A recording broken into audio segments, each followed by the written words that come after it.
अस्सलाम वालेकुम वरहमतुल्लाहि वबरकातुहू।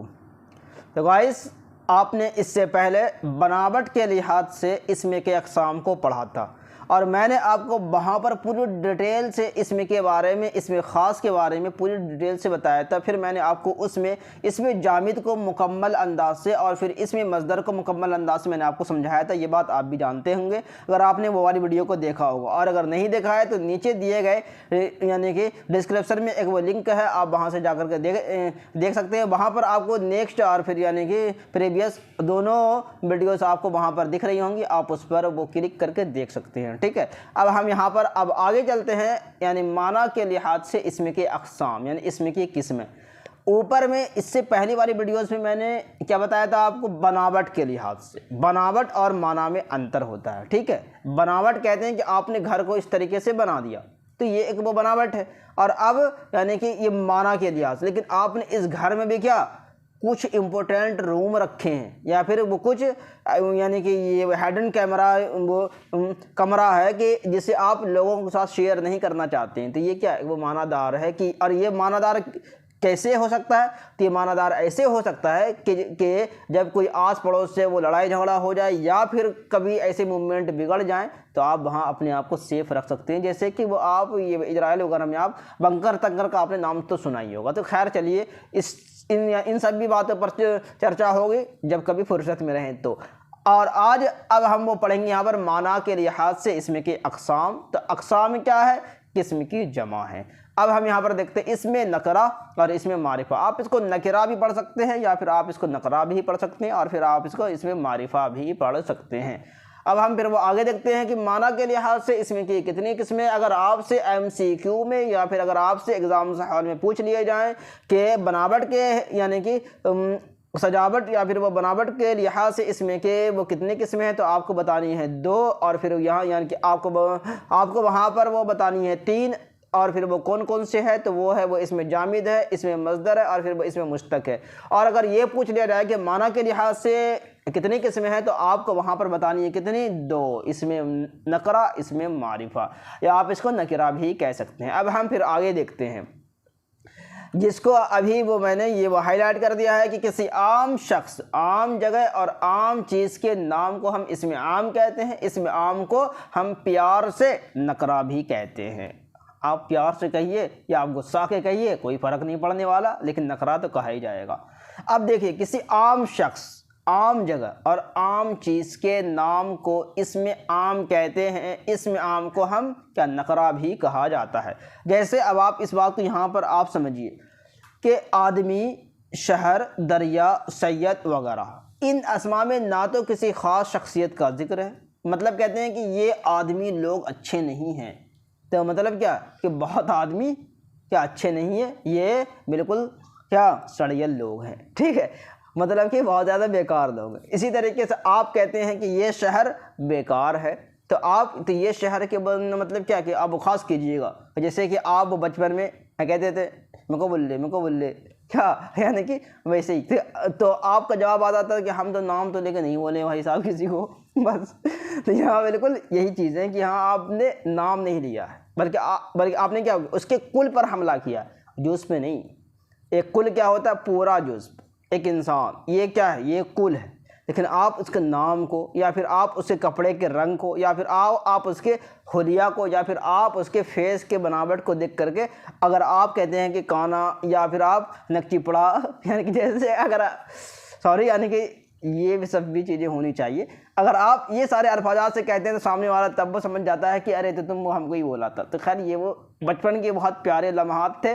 अल्लाह ताला हर किसी को अपने बचपन को खूब शेर होकर, आप कहते हैं ना कि खूब शेर शिकम होकर मैंने खाया, तो बस फिर वो मैं यही कहूँगा कि खूब शेर होकर मस्ती करने की तौफीक अता फरमाए। हालांकि अब आज के बच्चों को ये सब यानी नसीब नहीं होती है।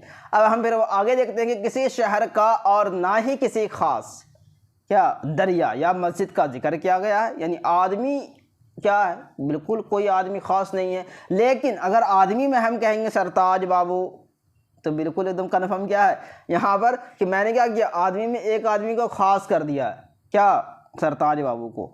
इसी तरीके से अगर आप कह दीजिएगा क्या यानी कि आसमान कह दीजिए आपने ख़ास कर दिया, गंगा कह दीजिए आपने एक वो यानी कि दरिया को ख़ास कर दिया, शहर कह दीजिए तो आपने वो भागलपुर को क्या ख़ास कर दिया, दिल्ली को आपने ख़ास कर दिया। इसी तरीके से अब हम फिर वो आगे देखेंगे कि आदमी कोई भी हो सकता है, दरिया दुनिया में बेशुमार है। आदमी कोई भी हो सकता है लेकिन दरिया कहाँ है, दुनिया में बेशुमार है, बहुत सारे हैं। ठीक है, अब आप इसको ये बात भी समझ गए होंगे। अब हम फिर वो आगे देखते हैं कि मस्जिद भी कहीं पर किसी मोहल्ले में हो सकती है। बात भी सच है कि आप कहते हैं कि यहाँ के मस्जिद बहुत बड़ी है, तो कौन सी मस्जिद, कहाँ की मस्जिद बहुत बड़ी है? तो भाई बहुत सारे गांव हैं, बहुत सारी जगह हैं और बहुत सारी मस्जिदें भी हैं। तो आपने अगर वहाँ पर आप उस एक मस्जिद को ख़ास कर लीजिए, एक मस्जिद के बारे में ख़ास कर लीजिए कि फ़लाँ जगह की मस्जिद बहुत बड़ी है, तो आपने इस जगह को ख़ास कर लिया। मतलब ये कि आपको जगह को ख़ास करना है। जब आप जगह को ख़ास कर लेंगे या फिर आप उसके नामों को ख़ास कर लेंगे या फिर आप उसकी कैफियत से उसकी चीज़ों को जब आप वो ख़ास कर लेते हैं तो आप इसको क्या, मस्जिद कहीं पर भी किसी मोहल्ले में हो सकती है। तो मतलब क्या, अब हम कहते हैं ख़ास जगह और ख़ास चीज़ को हम इसमें ख़ास कहते हैं। क्या कहते हैं? ख़ास जगह, और इसमें ख़ास चीज़ को हम इसमें ख़ास कहते हैं। और किसी आम चीज़ को हम क्या कहते हैं? हम नकिरा कहते हैं।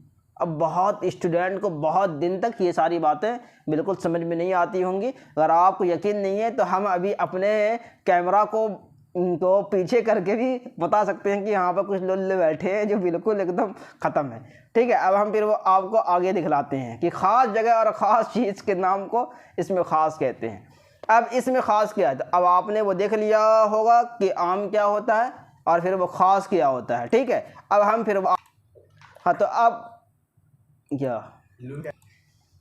हाँ तो अब आप यहाँ पर यानी कि इसको इस तरीके से आप देख सकते हैं कि ख़ास जगह और ख़ास चीज़ को के नाम को इसमें ख़ास कहते हैं। जैसे इसमें ख़ास को हम इसमें मारिफा कहते हैं और फिर वो इसमें आम को हम नकरा कहते हैं या फिर नकिरा कहते हैं, कुछ भी कह लीजिए। ठीक है, आपकी मुंह है, बोलिए आपका, हालांकि बस लिखिएगा सही से। ठीक है, क्योंकि वहाँ आपसे कोई वो पूछता उछता नहीं, बल्कि वहाँ आपको लिखना होता है एग्ज़ाम हॉल में। ठीक है, अब हम फिर वो आगे देखते हैं। अकरम यानी कि अकरम, अरशद, अफीफ और फिर दिल्ली, लाहौर, दरियाए सिंध और लाल किला वगैरह अरशद और अकरम मखसूस अशख़ास हैं। तो वो मैंने आपको बता दिया था, जो अभी वो मैंने अभी आपको बता दिया कि ख़ास हो जाएगा।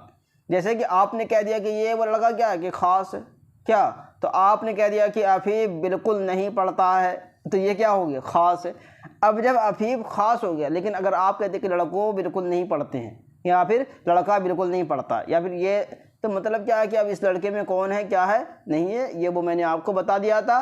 ठीक है, अब हम फिर आगे देखते हैं कि इसी यानी कि इसी तरीके से आप कालकोटा और दिल्ली या फिर आप ये वो हिंद के ख़ास शहर है, दरियाए सिंध एक वो ख़ास दरिया का नाम है और लाल किला भी एक मखसूस किला है और इसी नाम से मशहूर है। चुनांचे ये तमाम अस्मा किसे कहते हैं, ये इसमी की जमा है अस्मा कुल्लहा थुम्मा अरदहुम अलल मलाइकति। आपने सूरह बकरा में ये वाला नाम को कि मैंने यानी कि हज़रत आदम अलैहिस्सलाम को तमाम चीज़ों के नाम बतला दिए थे। ठीक है, तो इसमें मारिफा या इसमें ख़ास कहलाएंगे जो इसी शहर जो इसी नाम से मशहूर है। मतलब अगर वहाँ पर ख़ास है तो मैदान कह दिया गया तो मैदान क्या होगा, जैसे कि वो मैदान कह दिया गया तो फिर ये वो मैदान क्या होगा, तो ये वो मैदान इसमें नकरा होगा। क्यों? क्योंकि वो आम है। लेकिन ये हम कह देंगे कि ये क्या यानी कि गोल्ड ब्रिज मैदान है या फिर वो पार्क है, तो फिर वो अब क्या ख़ास हो गया। तो मतलब जब वहाँ पर ख़ास कर दिया जाए। अब हम आगे देखते हैं कि कुछ नोट्स चीज़ें, तो बाज़ औक़ात इसमें नकरा इसमें मारिफा बन जाते हैं। बाज़ औक़ात इसमें यानी कि नकरा इसमें मारिफा बन जाते हैं। मसलन कि हैदर ने आसिफ की ऐनक इस्तेमाल की, अगर हम ऐनक बोलेंगे तो ये इसमें नकरा है। क्यों भैया, तो ये तो क्योंकि ये क्या है, यानी कि ये वो इसमें नकरा क्यों है, तो इसमें नकरा इसीलिए कि आपने इसको क्या ख़ास किया है, यानी कि ऐनक क्या ख़ास है। लेकिन आसिफ की ऐनक मखसूस चीज़ बन गई, तो इस सूरत में ये ऐनक क्या है, मारिफा है, यानी कि इसमें क्या है, ये ख़ास है। और ये है किसकी ऐनक भैया, तो ये आसिफ की है। मतलब आप कह दीजिए कि ये अफीफ या फिर ये वो अयान की किताब है, तो ये वो किताब किसके लिए ख़ास है, अयान के लिए। ये अफीफ का कुरान है, तो फिर ये वो अफीफ और फिर ये वो कुरान किसके लिए ख़ास है? अफ़ीफ़ के लिए। और फिर अफ़ीफ़ किसके लिए ख़ास है? तो कुरान के लिए। ठीक है, तो अब बात बिल्कुल यहाँ पर तय हो गई कि बाज़ औक़ात इसमें नकिरा और इसमें मारिफा बन जाते हैं। मतलब हैदर ने आसिफ़ की ऐनक इस्तेमाल की, अगर हम ऐनक बोलेंगे तो ये इसमें नकिरा है, लेकिन आसिफ़ की ऐनक मखसूस चीज़ बन गई है, तो इस सूरत में ये ऐनक मारिफा बन जाएंगी। ठीक है, अब ये आपको हो गया क्लियर। ठीक, अब हम फिर आगे देखते हैं, यानी कि वो इसमें मारिफा के अक़साम को पढ़ते हैं। तो आपको यहाँ पर दिख रहा होगा कि इसमें मारिफा के अक़साम। अब हम इसको इस तरीके से पढ़ेंगे कि इसमें मारिफा के अक़साम है, और ये इसमें इल्म है, फिर वो इसमें यानी कि ज़मीर है, फिर इसमें इशारा है, और फिर इसमें मौसूल है। फिर यानी कि इसमें मारिफा के 5 अक़साम हैं। तो अब हम इसके बारे में आपको इंशाअल्लाह अपने नेक्स्ट वाली वीडियोस में पढ़ाएंगे। ठीक है, तो अब मैं उम्मीद करता हूं कि मैंने आपको यहाँ पर इसमें ख़ास और फिर वो इसमें मारिफा और वो भी माना के लिहाज से आपको पूरी समझाने की मैंने पूरी कोशिश की है, और आप बिल्कुल समझ भी गए होंगे। जो भी हजरात इसको लिखना चाहते हैं, फिर वो स्क्रीन पर से आप बिल्कुल देख सकते हैं और फिर आप उसको लिख सकते हैं। अगर आप हमारे इस वो चैनल से संतुष्ट हैं तो आप हमारे चैनल को ज़रूर सब्सक्राइब कर दीजिए, लाइक कर दीजिए, और फिर जिस भी भाई बहन को इस वाली वीडियोस की या ऐसी वीडियोस की ज़रूरत है, आप उसे ज़रूर शेयर करते रहें, और आप हमें इसी तरीके से सपोर्ट करते रहें। जहाँ तक हो सके, जितना हो सके, आप हमें सपोर्ट कीजिए। ठीक है, तो बस अब मैं उम्मीद करता हूँ कि आप अपने नेक्स्ट वाले चैप्टर को भी इसी तरीके से वो पढ़ेंगे, और हम आगे देखेंगे कि इसमें मारिफा के कितनी सारी किस्में हैं, फिर इसमें क्या क्या ख़ास हैं। ठीक है, तो आप हमें अपने दुआओं में याद रखें। आमीन सुम्मा आमीन।